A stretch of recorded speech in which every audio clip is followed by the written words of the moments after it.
새번역 사도신경으로 신앙 고백하겠습니다. 저는 전능하신 아버지 하나님 천지의 창조주를 믿습니다. 저는 그분의 유일하신 아들 우리 주 예수 그리스도를 믿습니다.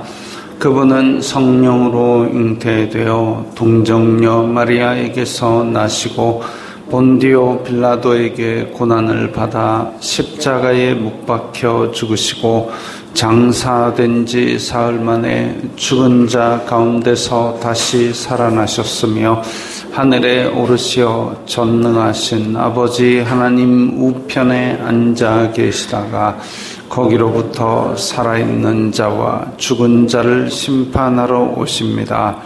저는 성령을 믿으며 거룩한 공교회와 성도의 교제와 죄를 용서받는 것과 몸의 부활과 영생을 믿습니다. 아멘. 거룩하신 하나님 아버지 감사합니다. 간밤에도 편히 쉬게 해주시고 새벽에 기도하는 자리에 불러주시니 감사합니다.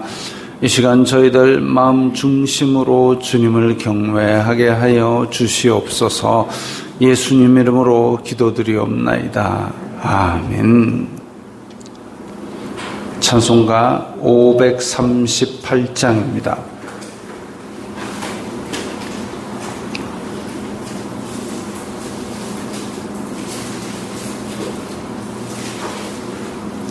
찬송가 538장입니다.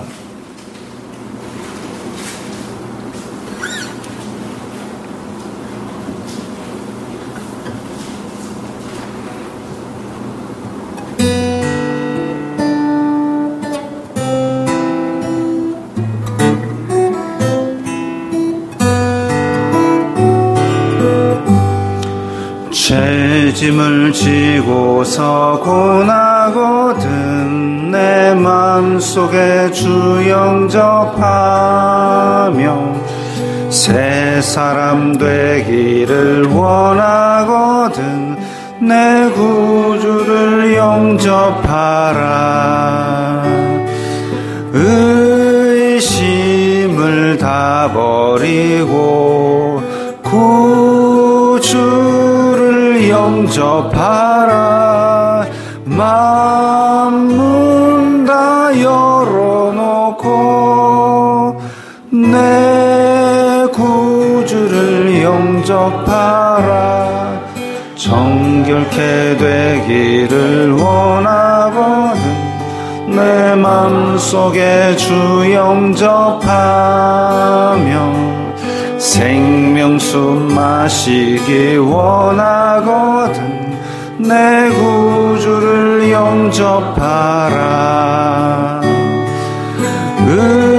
의심을 다 버리고 구주를 영접하라. 만문 다 열어놓고 내 구주를 영접하라. 진실한 친구를 원하거든 내 맘속에 주 영접하며 내 맘의 평안을 원하거든 내 구주를 영접하라. 의심을 다 버리고 구주를 영접하라. 만문 다 열어놓고 내 구주를 영접하라. 즐거운 찬송을 하려거든 내 맘속에 주 영접하며 평안한 복지에 가려거든 내 구주를 영접하라. 의심을 다 버리고 구주를 영접하라. 영접하라. 만문 다 열어놓고 내 구주를 영접하라.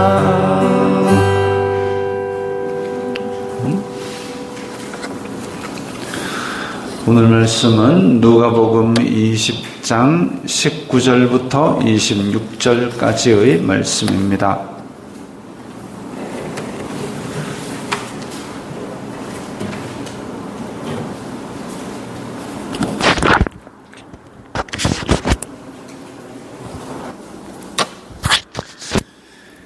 누가복음 20장 19절부터 26절까지의 말씀 함께 읽겠습니다. 서기관들과 대제사장들이 예수님의 이 비유는 자기들을 가리켜 말씀하심인 줄 알고 즉시 잡고자 하되 백성을 두려워하더라. 이에 그들이 엿보다가 예수님을 총독의 다스림과 권세 아래에 넘기려 하여 정탐들을 보내어 그들로 스스로 의인인 채 하며 예수님의 말을 책잡게 하니 그들이 물어 이르되 선생님이여 우리가 아노니 당신은 바로 말씀하시고 가르치시며 사람을 외모로 취하지 아니하시고 오직 진리로서 하나님의 도를 가르치시나이다. 우리가 가이사에게 세를 바치는 것이 옳으니까 옳지 않으니까 하니 예수님께서 그 관계를 아시고 이르시되 데나리온 하나를 내게 보이라. 누구의 형상과 글이 여기 있느냐? 대답하되 가이사의 것이니이다. 이르시되 그런즉 가이사의 것은 가이사에게 하나님의 것은 하나님께 바치라 하시니 그들이 백성 앞에서 그의 말을 능히 책잡지 못하고 그의 대답을 놀랍게 여겨 침묵하니라. 아멘. 앞에서 예수님께서 포도원의 악한 농부들 비유를 하셨습니다. 거기 보면 농부들이 그야말로 강도 같은 심보로 주인의 포도원을 차지하려고 그 아들까지 죽이는 그런 악한 모습을 보여줍니다. 근데 그걸 듣는 서기관과 바리새인들, 그 종교 지도자들이 야, 이건 우리 들으라고 하는 소리네 라고 깨달았다는 거죠.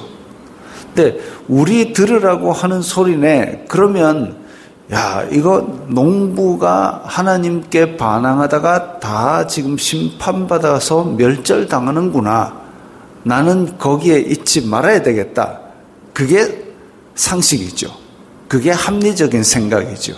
근데 아이고 우리 보고 하는 소리네, 기분 나쁘다, 잡아 죽여야 되겠다.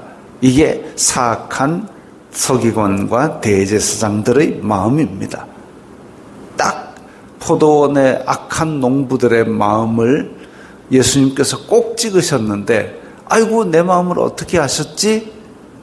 회개하고 바로 잡아야 되겠다가 아니라 예수님 죽여야 되겠다, 그 생각한 거죠.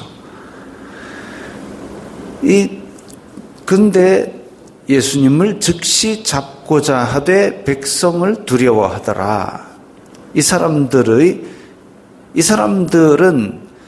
그 서기관들과 대제사장들은 사두개인들, 즉 부활이 없다라고 믿었고 이 세상의 것이 끝이다. 그러다 보니까 로마에 빌붙어 가지고 이 세상에서 어쨌든 권력을 누리고 부를 누리고 성전에서 장사질을 해서라도 또 부를 누리겠다, 이런 생각들을 한 거죠. 그러다 보니까 하나님을 두려워하기보다는 이 백성들을 두려워했습니다. 세례 요한의 세례가 하늘로부터냐 아니면 사람으로부터냐 그랬을 때도 자기네들 생각에는 하늘로부터가 아니라 사람으로부터다라고 얘기를 하고 싶은데, 근데 사람으로부터다 하면 백성들이 세례 요한을 선지자로 알고 있기 때문에 백성들이 우리를 돌로 칠 거야.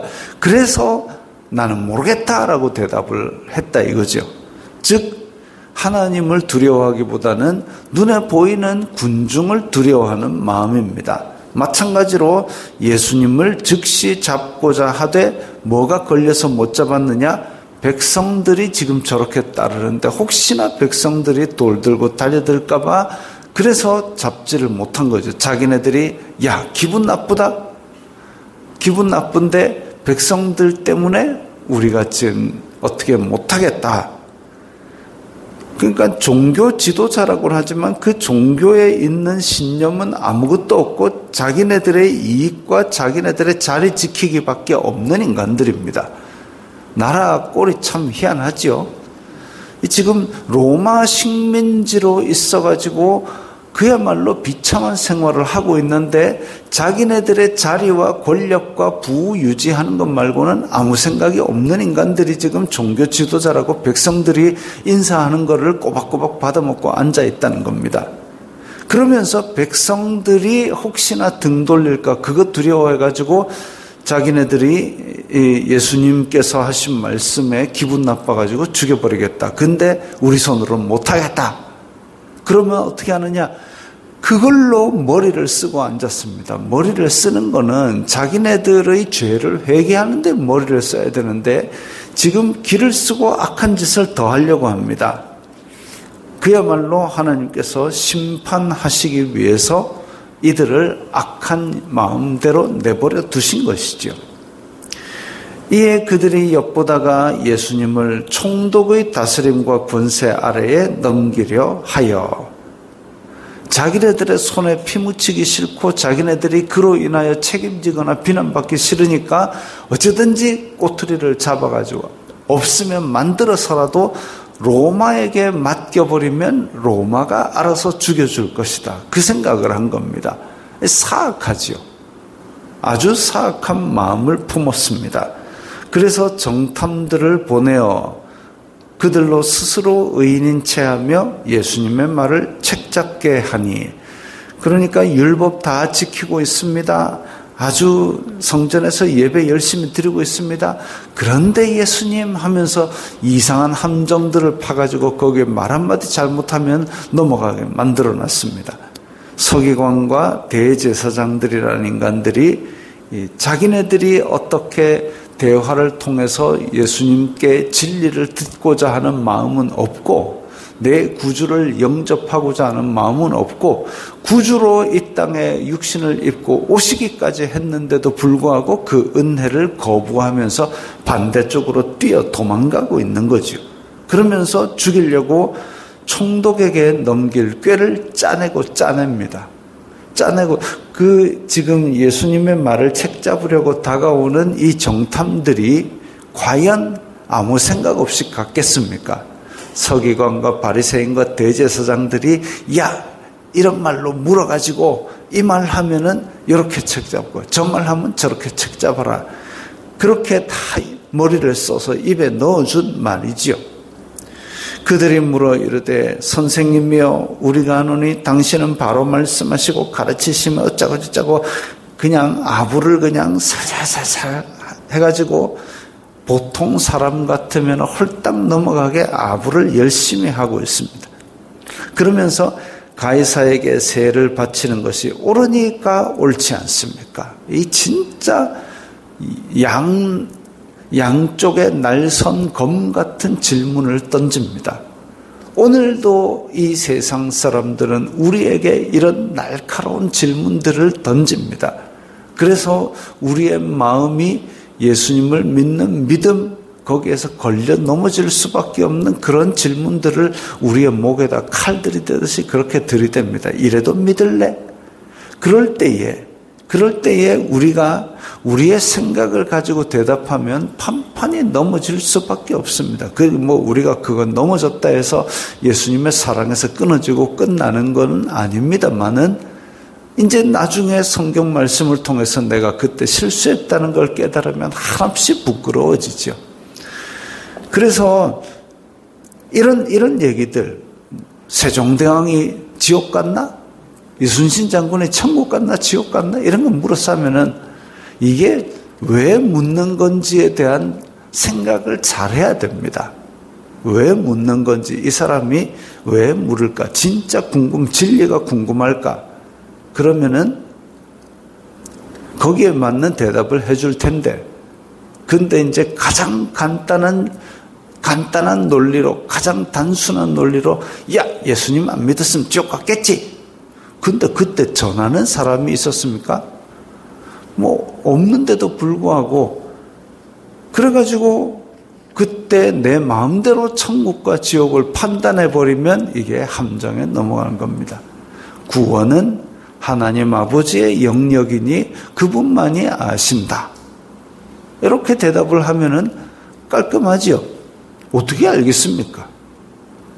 그런데도 불구하고 이렇게 책 잡으려는 간교한 질문들이 우리에게 날마다 들어옵니다. 우리가 가이사에게 세를 바치는 것이 옳습니까? 옳지 않습니까? 가이사에게 세금 바쳐라 하는 순간 온 백성들에게 야, 매국노 같다. 알고 보니까 가이사 편인 같다 하고 등을 돌릴 것이고, 세를 바치는 것이 옳지 않다 이러면 바로 빌라도에게 고발 들어갑니다. 세금 바치지 말아더라. 선동했다고 잡혀갑니다. 이렇게 아주 목에 칼을 들이대는 질문을 딱 던져서 어떤 대답을 하더라도 얽혀서 아주 낭패를 겪게 만들어 놓은 질문을 던졌습니다. 예수님께서 관계를 아시고 이르시되 데나리온 하나 가져와 봐라. 그러니까 데나리온이 로마가 다스릴 때의 인두세, 사람의 머릿수마다 1년에 데나리온 하나씩 바쳐라 이렇게 하게 되어 있는데, 데나리온 자체가 로마 황제의 얼굴이 딱 찍혀 있습니다. 고대 왕국에서는 그 돈으로 주권을 선포했습니다. 심지어는 로마 황제가 로마가 다스리는 지역마다 그 화폐를 발행을 했죠. 로마 황제의 얼굴이 새겨진 화폐를 발행을 했습니다. 심지어는 그 전에, 그러니까 예수님께서 오시기 전에 말라기부터 예수님까지의 이 침묵기 400년 동안에 유다 왕국에 있던 그 마카비라는 영웅이 나타나고 하스모니안 왕조가 4대간 지속이 된 적이 있습니다. 그때에도 하스모니안 왕조의 동전이 발행이 되었습니다. 유대 땅에서 그야말로 이제 칼을 들고 일어서서 알렉산더에 대항했던 이 유다 왕국의 영웅이 자기네들이 이제 왕조를 해가지고 다스리는 그 짧은 기간 동안에도 동전을 촥 해가지고 하스모니안 왕조 동전을 만들었습니다. 왜? 내가 왕이고 주권을 선포하고 이 안에서는 이걸로 경제를 통용한다라고 했기 때문에, 그래서 그 짧은 기간 안에도 주권을 선포하고 이 주권이 선포된 곳에서는 이걸로 거래를 하게 만들었고, 로마 같은 경우는 이 이스라엘 땅에서도 로마의 화폐로 통용하도록 했고, 이것이 아니고는 물건을 사거나 팔 수 없게 만들었고 라고 하니까 계시록 말씀이 생각나죠. 짐승의 표를 받게 해가지고 이것을 받지 아니하고는 물건을 사거나 팔 수 없게 만들고 라는 얘기는 단지 그 표만 준 게 아니라 이 자기의 주권으로 장악을 해가지고 그걸로 모든 경제 활동을 하게 만들었다라는 겁니다. 주권이 선포되고 그걸로 먹고 살 수밖에 없도록 만드는 것, 그것이 바로 이 가이사의 얼굴이 새겨진 돈입니다. 그게 그 이전에도 있었고, 그 이전에는 왕국의 주권을 선포하는 데 있었고, 나중에 말세에는 그게 어떤 형태의 짐승의 표일지 모르지만 짐승이 자기 주권을 강요하는 때는 분명히 올 겁니다. 근데 가이사의 데나리온, 이것은 로마 황제의 얼굴이 새겨져 있고, 또한 로마는 황제 숭배 사상을 모든 민족들에게 가르치려 했기 때문에 그 동전을 갖고 있는 것도 우상 숭배의 취급을 받았고, 그 동전을 가지고 성전에 들어와 가지고 그걸로 하나님께 헌금을 바친다, 이건 있을 수 없었습니다. 그래서 성전 안에서 쓰는 성전 세겔로 환전을 했던 거죠. 어쨌든 그렇게 로마 황제에게 세금을 바치는 것이 옳습니까? 틀립니까? 라고 함정을 파놨는데, 예수님께서 야, 데나리온 거기에 뭐 박혀있니? 예, 로마 황제 얼굴이 박혀있어요. 그럼 가이사가 주인이면 가이사한테 주고 하나님의 것은 하나님께 바쳐라 라고 말씀하셨습니다. 그러면 가이사의 형상이 새겨진 것은 가이사의 주권이 선포되는 나라에서는 다 있다 이거죠. 그러면 하나님의 것은 무엇이냐? 하나님의 형상이 어디 박혀 있습니까? 하나님께서 창조하신 모든 인간들에게 박혀 있습니다. 하나님께서 우리의 형상을 따라 우리의 모양대로 사람을 만들자. 그러면 우리가 바칠 것은 무엇입니까? 우리가 바칠 것은 하나님의 형상대로 지음받은 우리를 바쳐야 되는 거죠. 그겁니다. 로마에 대한 의무를 다해라. 왜? 로마가 지금 주권자이기 때문에. 그렇지만 그 위에 계신 하나님께서 하나님의 주권을 선포하신 곳에서는 내 나라는 눈에 보이는 것이 아니다라고 말씀하셨듯이 온 세상이 하나님께서 창조하신 하나님의 섭리라면 하나님께 마땅히 드릴 영광은 다 드려라. 하나님을 주권자로 인정해라 이거죠. 그건 로마 황제조차도 하나님께 엎드려야 된다는 사실입니다. 한편으로는 그러면 나는 하나님의 주권 아래 있으니까 라는 마음으로 세상의 법을 막 무시하고 그렇게 세상의 법을 안 지켜도 되느냐? 아니요. 상위 법이라는 것은 하위 법들보다 훨씬 뛰어나기 때문에 밑에 법을 안 지키고 위에 법을 지킨다고 말할 수 있는 게 아닙니다. 하위 법들은 우습게 지켜내는 것이 그게 상위 법을 지키는 사람들의 수준입니다. 미분, 적분을 다 풀어내는 수학을 하는 사람이 구구셈을 못 풀겠습니까? 그거지요. 세상의 법을 지키는 것이 일단 기본적으로 되어 있고 그 위에 계신 하나님의 법을 수준 높은 하나님의 법을 지키는 하나님의 백성이다. 이렇게 된 거지요. 고대 왕국들의 법, 함무라비 법전에 나왔다는 세계 최초의 법, 혹은 우리나라 고조선에 내려오는 그런 10조 금법, 이런 것들, 그런 것들이 가지고 있는 어떤 규정들, 사람 간의 사이에 지켜야 될 법들, 그것보다 훨씬 하나님의 법이 뛰어나다면 세상 사람들이 존경하고 세상 사람들이 따르지 못할 정도의 윤리적 수준, 그걸 가져야 되는 게 하나님의 사람들의 마땅한 행할 바입니다. 그렇기 때문에 하나님 형상대로 지음받은 사람들은 하나님의 법을 지키면서 세상 사람들에게 존경받을 만한 도덕과 윤리와 그리고 진리를 따르려는 그런 마음들을 가져야 하는 것이죠. 그게 하나님의 것을 하나님께 드리는 하나님의 하나님의 백성들의 마음입니다. 왜? 내가 보는 곳이든 아무도 없는 곳이든 하나님의 주권이 선포된 하나님의 나라이기 때문에. 그래서 우리는 이렇게 세상 사람들이 우리를 책 잡으려고 정탐을 보내고 정말 날선 질문들을 하더라도 하나님의 주권 아래에 있는 사람으로서 지혜롭게 대답을 하며 우리의 주인이신 하나님 앞에서 정말 오늘도 하나님의 법을 따르기 위해서, 그리고 하나님의 주권을 선포하기 위해서 애쓰는 우리들이 되어야 되겠습니다. 기도하겠습니다. 거룩하신 아버지 하나님, 감사합니다. 저희들에게 세상이 따르지 못하는 수준의 하나님의 법을 선포하시고 하나님의 주권 아래에 있게 하심을 감사합니다. 저희들이 세상의 법을 다 지키고 그 위에 있는 하나님 나라의 주권을 선포하며 살아가도록 도와주시옵소서.